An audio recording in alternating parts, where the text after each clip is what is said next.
Welcome to S UPPSC. मेरा नाम वंदना सिंह है। इस वीडियो में हम यूपीपीएससी मेंस के लिए आंसर राइटिंग यूपी स्पेशल का जो है वो क्वेश्चन डिस्कस करेंगे।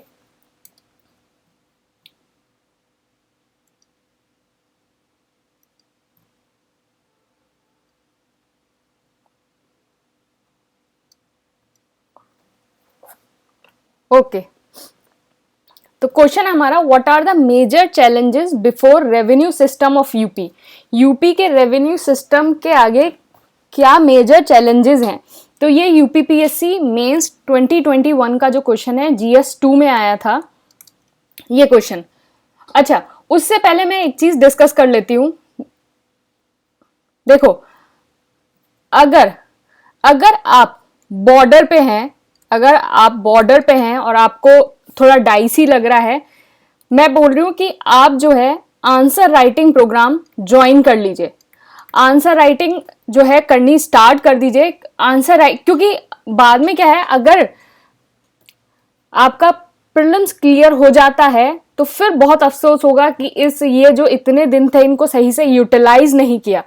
तो इनको सही से यूटिलाइज नहीं किया तो आप जो है आंसर राइटिंग प्रोग्राम जो है उसको ज्वाइन कर लीजिए और अपने आंसर जो है डेली लिखना शुरू कर दीजिए।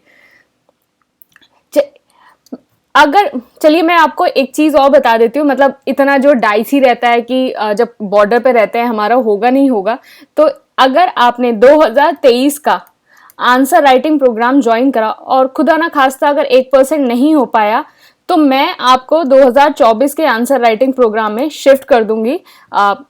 बिना कुछ के बस आप मुझे बता दीजिए कि मैम मुझे 2024 में शिफ्ट कर दीजिए, मैं आपको शिफ्ट कर दूंगी। तो ये 2023 का आंसर राइटिंग प्रोग्राम है, सारी डिटेल नीचे है। एंड इसमें 45 क्वेश्चन प्रिडिक्ट हुए थे आउट ऑफ 80।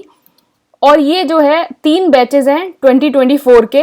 इंटीग्रेटेड बैच है, प्रीलिम्स बैच है और मेंस का बैच है। और जो प्रीलिम्स का जो आपका 2023 का जो अभी पेपर हुआ है उससे डायरेक्ट जो है 102 क्वेश्चन प्रिडिक्ट हुए हैं। नीचे पीडीएफ होगी, वहां से आप इसको वेरीफाई कर सकते हैं। चलिए हम डिस्कस करते हैं, what are the major challenges before the revenue system of UP. तो इसमें क्या है, पहले आपको आप 2 तरीके से शुरू कर सकते हैं इसको। या तो आप थोड़ी सी हिस्ट्री दे दीजिए और प्रेजेंट सिनारियो दे दीजिए कि हिस्ट्री में किस तरीके से किस तरीके से रेवेन्यू सिस्टम था, या फिर ज्योग्राफिकल एस्पेक्ट दे दीजिए और फिर कुछ डाटा दे दीजिए। तो ज्योग्राफिकल एस्पेक्ट और डाटा तो सभी देंगे कि यूपी इतना पॉपुलस स्टेट है और ये है, वो सब तो सभी देंगे। तो थोड़ा सा डिफरेंट बनाने के लिए अपने आंसर को अगर आप हिस्टोरिकल एस्पेक्ट देके और फिर कुछ डाटा दे सकते हैं तो ज़्यादा बेटर होगा।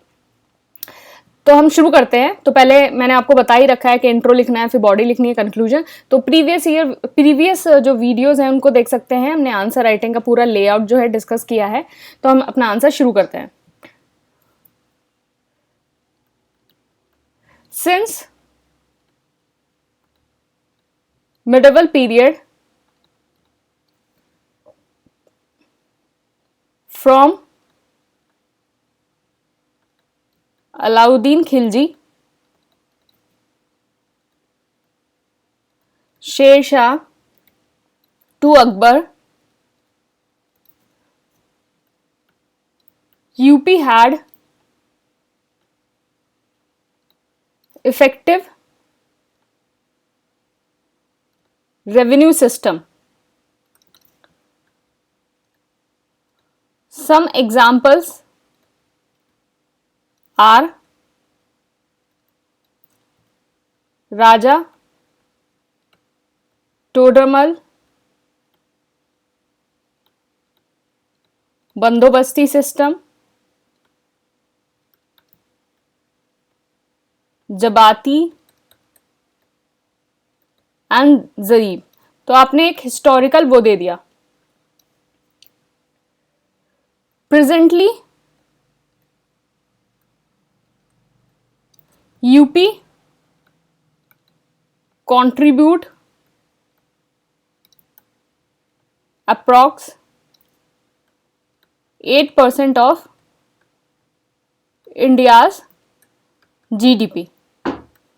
तो ये आपका इंट्रोडक्शन हो गया। आपने हिस्टोरिकल कुछ एस्पेक्ट दे दिया कि पहले से हमारा रेवेन्यू सिस्टम बहुत इफेक्टिव था और किस तरीके से कौन कौन से सिस्टम यूज होते थे वो आपने बता दिया, और प्रेजेंट जो है 8% इंडिया जीडीपी। आप जोग्राफिकल एस्पेक्ट प्लस डाटा भी दे सकते हैं, बट वो जो है हर कोई अपने आंसर में लिखेगा, तो कुछ इनोवेट करने के लिए अपने आंसर को ऐसे कर सकते हैं। अब क्या है, मेजर सोर्सेज ऑफ यूपीज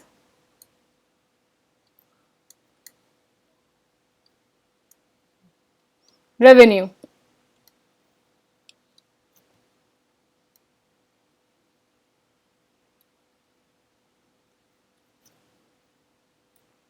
तो 38.8% यूपी का ओन टैक्स रेवेन्यू। तो ये सोर्स क्या है, यूपी बजट 2023-24। तो ये इसकी सोर्स है ग्राफ का। 27% स्टेट का शेयर इन सेंट्रल टैक्स। अब इसमें क्या क्या है, state GST 38%, this is largest. 2 state excise. 3 sales tax और VAT. 4 stamp duty. 5 GST compensation grants and loans. ये हो गया। फिर 14.8% आपका public loan. 14.9% subsidy from central government, और ये अदर। तो आपने ये बेसिक की यूपी का रेवेन्यू कहाँ कहाँ से मिल रहा है ये आपने बता दिया। अब क्वेश्चन पूछा था major challenges before UP revenue system.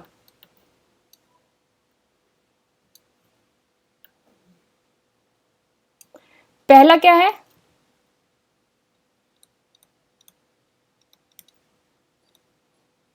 इन डेप्थनेस है।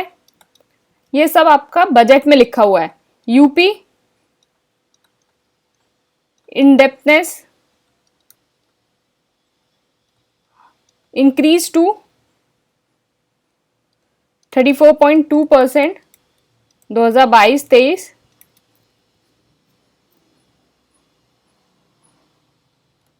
whereas FRBM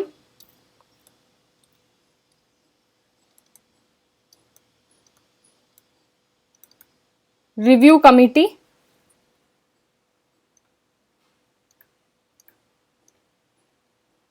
recommend a limit of 20% of GDP. तो एफआरबीएम कमेटी ने 20% ऑफ जीडीपी को मतलब लिमिट किया है इंडेप्थनेस की, लेकिन उत्तर प्रदेश का जो है 34.2% जो है वो है। अभी कैग की रिपोर्ट आई थी कि कैग की रिपोर्ट के according to CAG UP uses its borrowing for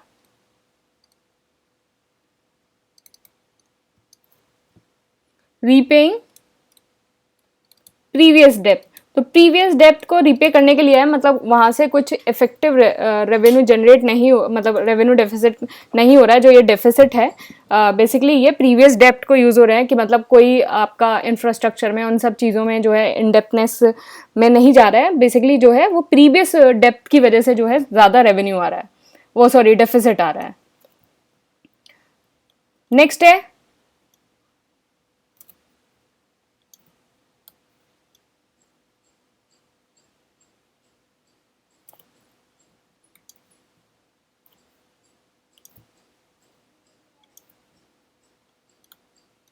less tax payer. तो आप देख रहे हैं किस तरीके से हेडिंग लिखी जा रही है। आप जो है हेडिंग लिख लेते हो तो पता रहता है कि मतलब आगे आप क्या लिखने वाले हो। अगर आप पूरा नॉर्मल ऐसे पॉइंट लिखना शुरू कर देते हो, जैसे इनडेप्थनेस नहीं लिखते, सीधे यूपी इनडेप्थनेस, तो वो बहुत ज्यादा मतलब आपका आंसर जो है कैची नहीं रह जाता है। तो only 3 to 5% are tax payer, but approx 60% population depend on government aid and subsidies in UP.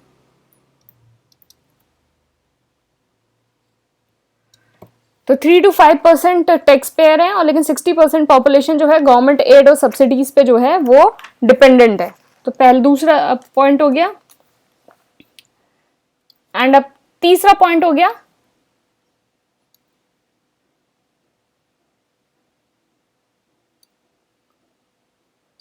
Very high committed expenditure. Committed expenditure क्या होता है? जो एक्सपेंडिचर आपका expenditure on payment on salaries, pension and interest होता है। तो approx 57% of revenue is spent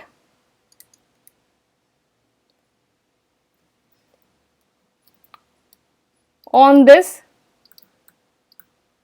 which limit the state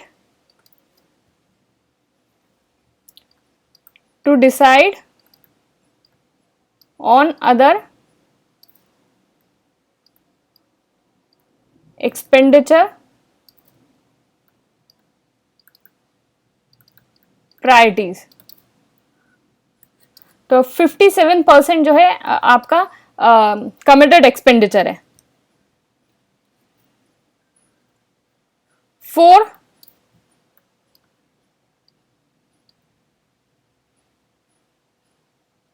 parallel economy,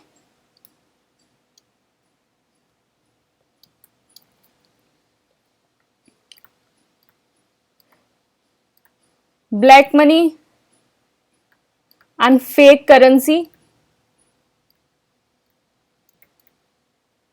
through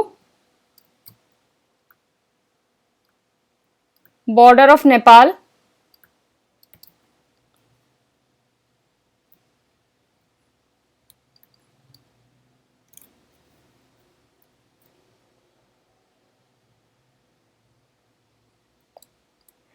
inefficient governance and lots of paperwork in offices. Sixth,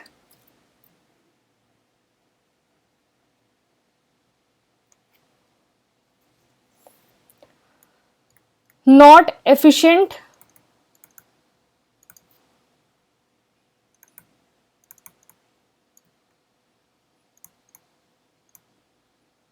ecosystem in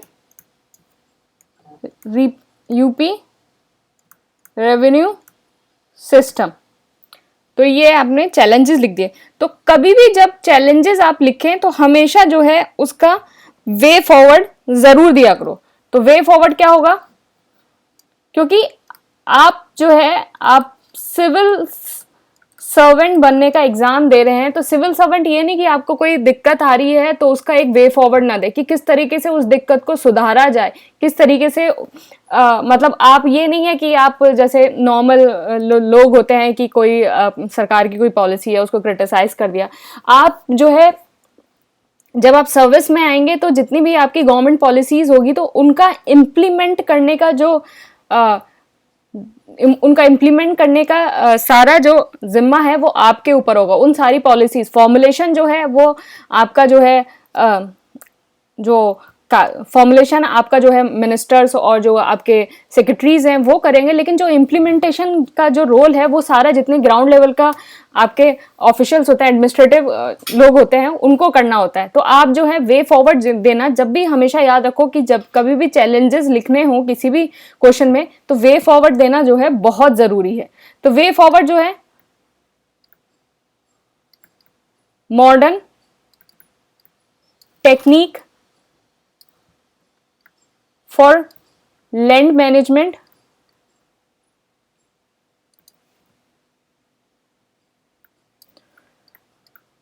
strict action on tax evaders,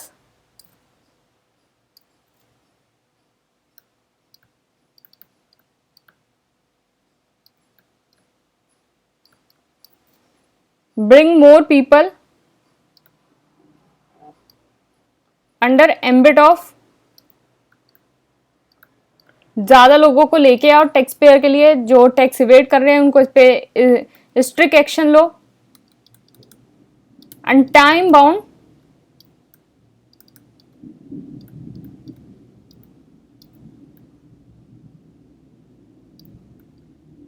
तो time bound disposal और जो आपके लेखपाल हैं, जितने revenue inspector हो गए या जितने कंसोलिडेशन ऑफिसर हो गए, तो ये इन सब के साथ जो है जितने भी आपके लैंड केसेस हैं और ये सारे हैं तो उनका जो है टाइम बाउंड डिस्पोजल होना चाहिए।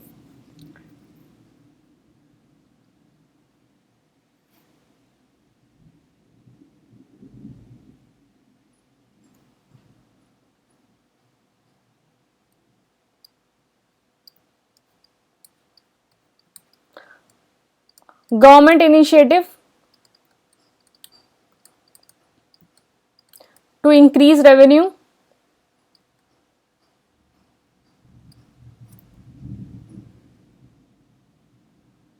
जैसे निवेश पोर्टल हो गया, ओडीओपी हो गया, और अभी जो है इलेक्ट्रॉनिक पॉलिसी आई है उसमें इंसेंटिव्स दिया जाएगा to electronic sector.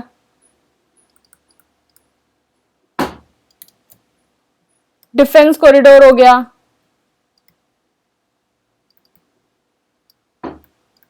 Textile park हो गए, और यूपीज का जो है मिशन इन्वेस्टमेंट जो हुआ है, ये सारे गवर्नमेंट इनिशिएटिव हो गए। आप और भी ऐड कर सकते हैं, अगर आपको कोई और इनिशिएटिव याद आ रहा है तो आप मुझे कमेंट बॉक्स में भी लिख सकते हैं। तो ये आपका जो है आंसर हो गया, ये आंसर आपका हो गया। अब क्या है, अब इसको कंक्लूड करना है। तो आपको समझ में आ गया ना कि आप हमने चैलेंजेस लिखे, वे फॉरवर्ड लिखा, कैसे डाटा बताया, अब कंक्लूड करना है। For effective revenue system and making UP 1 trillion economy, it is high time to implement UP Revenue Code 2006 in letter and spirit and achieve the target of 3.5% of GSDP fiscal deficit for 2023-24। तो ये उत्तर प्रदेश का जो है target है। अभी budget जो है budget में जो है उत्तर प्रदेश का बजट में लिखा होता है उत्तर प्रदेश का टारगेट है कि 3.5% ऑफ जीएसडीपी जो है फिस्कल डेफिसिट करना है फॉर 2023 एंड 2024 एंड तो आप ये जो है 1 ट्रिलियन इकोनॉमी रेवेन्यू कोड जो है इन सबको अंडरलाइन कर सकते हैं। तो ये आपका पूरा आंसर हो गया। तो सबसे पहले हमने इंट्रो लिखा, फिर हमने कुछ डाटा दिया, फिर उसके बाद हमने सारे चैलेंजेस डिस्कस किए, फिर वे फॉरवर्ड डिस्कस किया और फिर उसके बाद गवर्नमेंट इनिशिएटिव किया और फिर उसको कंक्लूड कर दिया। तो ये जो है आपका आंसर हो गया। बाकी ये टेलीग्राम चैनल है या फ्री डेली क्विज एडिटोरियल ये सब अपलोड होता है और बाकी ये 2024 के लिए कोर्सेज हैं एंड ये 2023 का जो है आंसर राइटिंग प्रोग्राम है। तो आप इनको ज्वाइन कर सकते हैं। Thank you and all the best.